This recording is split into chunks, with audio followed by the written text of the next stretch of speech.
मियाँ बीवी के हवाले से ये है कि रोज़े की हालत में मियाँ बीवी को अपने मामलात पर एहतियात करनी पड़ेगी, जबकि अम्मा आयशा सिद्दीक़ा कहती हैं कि नबी पाक सल्लल्लाहु अलैहि वसल्लम अपनी बीवियों को रोज़े की हालत में गले भी लगा लिया करते थे और उन्हें बोसा भी कर लिया करते थे।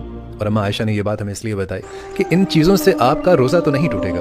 आप अपनी बेगम को गले लगा सकते हैं, उसे बोसा भी कर सकते हैं, लेकिन अगर आपको लगता है कि इससे आगे आप अपने रोज़े की हिफाजत नहीं कर पाएंगे तो फिर ये काम भी आप मत कीजिए। और फिर सवाल है कि क्या रोज़े की हालत में हम ब्लड टेस्ट करवा सकते हैं? तो बिल्कुल आप ब्लड टेस्ट करवा सकते हैं। पता है, थंब रूल ये है कि रोज़े की हालत में कोई चीज़ आपके जिस्म के अंदर नहीं जानी चाहिए, बाहर निकाली जा सकती है, कोई मसला नहीं। तो ब्लड टेस्ट वगैरह आप बिल्कुल भी करवा सकते हैं। और फिर सवाल है कि क्या रोज़े की हालत में हम ड्रिप वगैरह या फिर इंजेक्शन वगैरह लगवा सकते हैं? तो नहीं।